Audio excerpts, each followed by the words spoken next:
YouTube channel. और यहाँ पर हम लोग जो ग्रामर कर रहे हैं और ग्रामर में हम लोग आज को नरेशन के ऊपर बात कर रहे हैं। तो नरेशन का मैंने एक इससे पहले एपिसोड डाला है जहाँ पे चेंज ऑफ डायरेक्ट से इनडायरेक्ट में आप क्या क्या बदलेंगे, मैंने उसको बहुत विस्तार से बताया है और आशा करता हूँ कि वो अब तक आप उसको कंठस्थ कर चुके होंगे। तो आज से हम शुरू कर रहे हैं कि आप कैसे डायरेक्ट से इनडायरेक्ट नरेशन में बदलेंगे। और उसको बदलने के लिए कई उसके प्रकार होते हैं, जैसे असर्टिव हो गया, इंट्रोगेटिव हो गया, इंपेरेटिव है, एक्सक्लामेटोरी है, ऑब्जेक्टिव सेंटेंस है। ठीक है, तो आज हम लोग सबसे पहला में हैं साधारण, लेकिन यही सबसे प्रमुख है। अगर आप इसको जीत लिए, इस पर फतह हासिल कर लिए, इसको विजय प्राप्त कर लिए, तो फिर आपको नरेशन का बादशाह बनने से कोई रोक नहीं सकता है। सबसे बड़ा यहाँ पर हम लोगों को ये देखना है कि इसमें जो बदलाव होंगे वो बहुत मामूली सा है। और मैं जो आपको ट्रिक बता रहा हूँ वो बिलीव कीजिए YouTube पर क्या आपको कहीं मिलेगा नहीं। इतना आसान, सहज और सरल तरीके से मैं आपको बता रहा हूँ। तो सबसे पहले हम लोग हैं इसका जो असर्टिव है, माने सिंपल सेंटेंस का जो नरेशन है, जो प्राय सब्जेक्ट से शुरू होगा और उसके वाक्य के अंत में फुल स्टॉप पे जाके वो समाप्त होगा। वैसे वाक्यों को आप इनडायरेक्ट नरेशन कैसे बनाएंगे। और आज के लिए मैं ये भी आपको बताते चलूँ कि नरेशन एक ऐसा इम्पॉर्टेंट चैप्टर है जो आपको प्रत्येक जो कंपटीशन है उसमें ये पूछा जाता है। तो चलिए अब इस पर हम लोग अपनी लड़ाई को शुरू करें। तो सबसे पहले जो सिंपल सेंटेंस है उसको बनाने के लिए क्या करेंगे आप? सबसे पहले आपको करना है कि नरेशन के सेंटेंस के दो भाग होते हैं, एक जिसको हम लोग रिपोर्टिंग वर्ब कहते हैं और दूसरे को हम लोग रिपोर्टेड स्पीच कहते हैं। ठीक है, अब सबसे पहले देखना है कि जब डायरेक्ट नरेशन में रिपोर्टिंग वर्ब का वाक्य यदि पास्ट टेंस में हो आपका, तो रिपोर्टेड स्पीच का टेंस ही बदल जाता है। क्लियर? और टेंस बदलने में आप क्या करेंगे, तो आपको कई परिवर्तन वहां पे करना पड़ेगा। तो सबसे पहला है कि यदि जब रिपोर्टिंग वर्ब का वाक्य पास्ट टेंस में हो तो सबसे पहले एक नंबर में आपको परिवर्तन करना है कि रिपोर्टेड स्पीच का जो वाक्य शुरू होगा उसका सबसे पहले सब्जेक्ट को पकड़ना है आपको।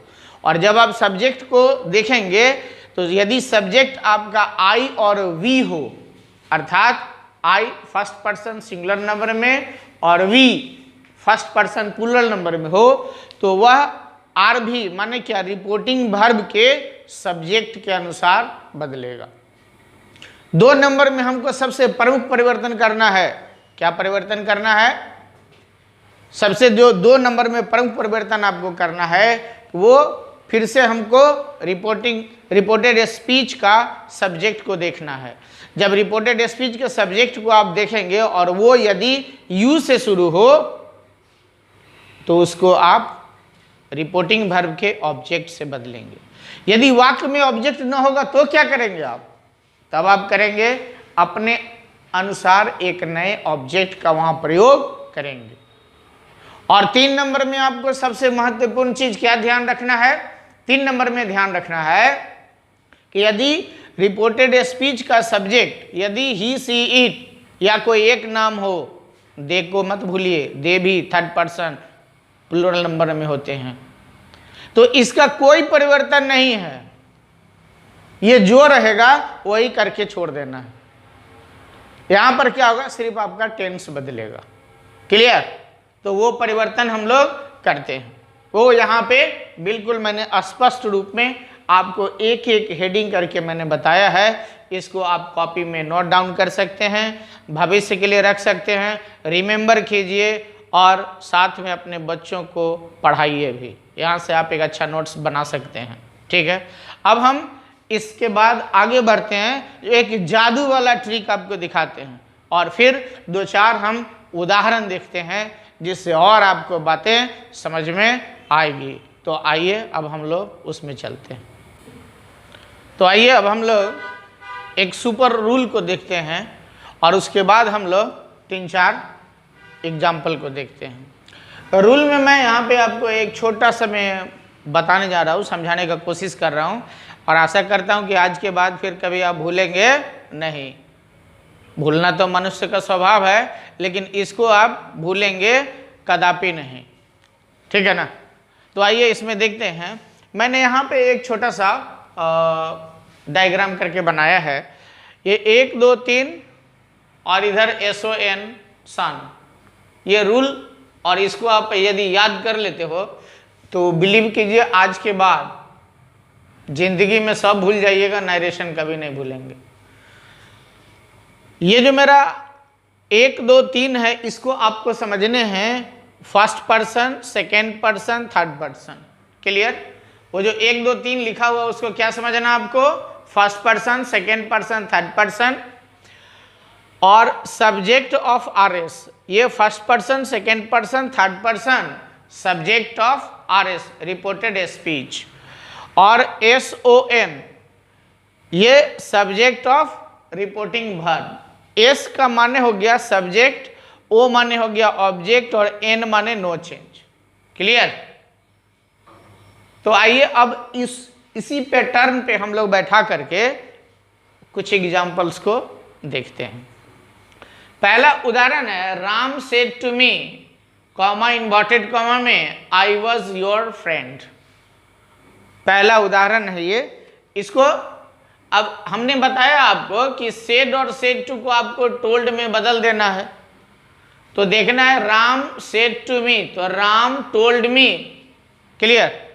एक और चीज याद रखिएगा कि अंग्रेजी में टोल्ड एक ऐसा वर्ड है जो अपने बाद बिना ऑब्जेक्ट का आएगा ही नहीं, प्रयोग में नहीं होते हैं। क्लियर? ये सारे जो छोटे छोटे चीज हैं बहुत जगह आपको नहीं मिलेंगे, वो आपको हमारे चैनल पे मिलेंगे।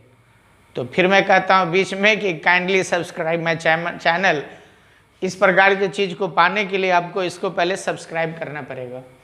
तो अब ये जो इन्वर्टेड कॉमा है मेरा, इसके बदले हम लोगों ने दैट का प्रयोग किया।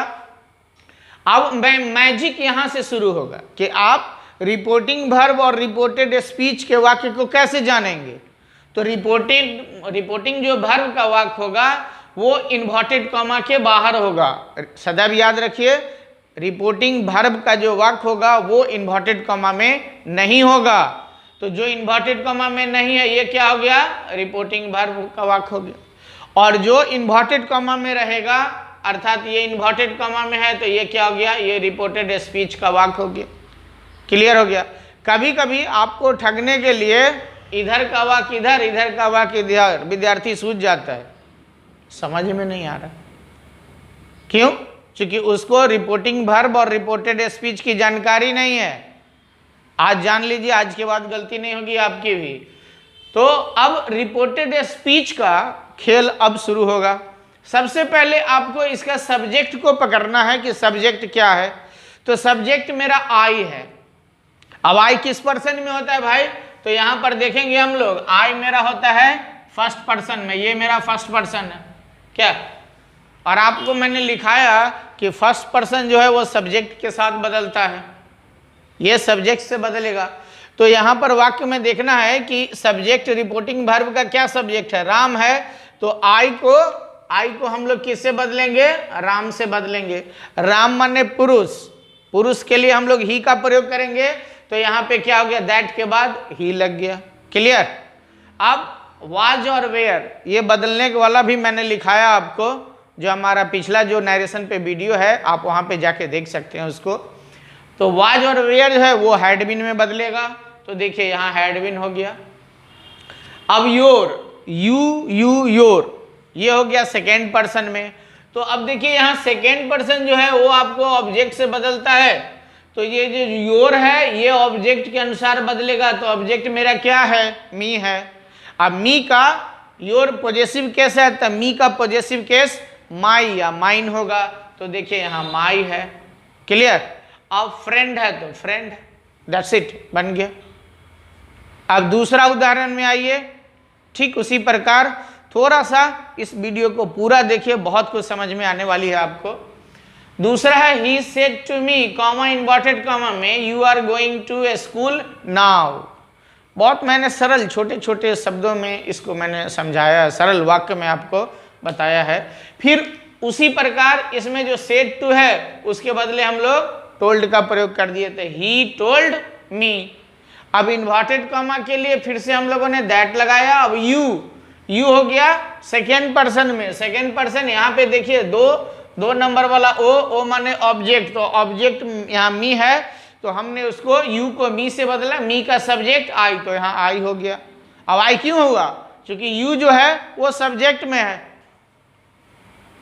इसलिए हमने यहाँ पे आई लिखा। अब इज आर एम बदलेगा किस में? वाज वेयर में, तो यहाँ पे ही आई के साथ क्या लगेगा? वाज लगेगा। यहाँ वाज लग गया। फिर गोइंग का गोइंग टू ए स्कूल, और नाउ का बदलने वाला है फिर से, तो नाउ का देन, तो आप देन लिख दीजिए, दैट्स इट, खत्म, बन गया। कुछ भी भारी नहीं है, माथा पच्ची करने का कोई जरूरत नहीं है, बी स्मार्ट।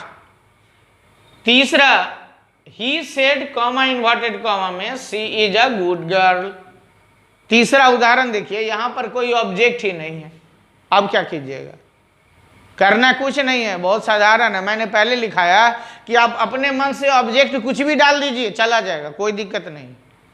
और नहीं मन है तो नहीं दीजिए, वहां पर भी कोई जबरदस्ती नहीं है। जबरदस्ती ये होगा कि जैसे अगर कोई ऑब्जेक्ट आप डाल दिए तो लोग समझेगा कि आप थोड़ा होशियार आदमी हैं, आपके पास थोड़ा भगवान बुद्धि दिया है, और नहीं डालिएगा तो बस हरे कमाल, कोई बात नहीं।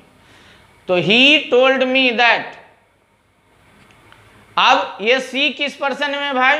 सी हो गया थर्ड पर्सन। देखिए थर्ड में एन लिखा हुआ, एन माने हो गया नो चेंज, तो यहां जो रहेगा वही आपको लिखना है। तो सी का सी हो गया, ही सी इट राम मोहन या दे कुछ भी रहेगा, उसका कोई परिवर्तन नहीं। तो सी का सी और इज आर एम वाजवेयर में, तो she was a good girl.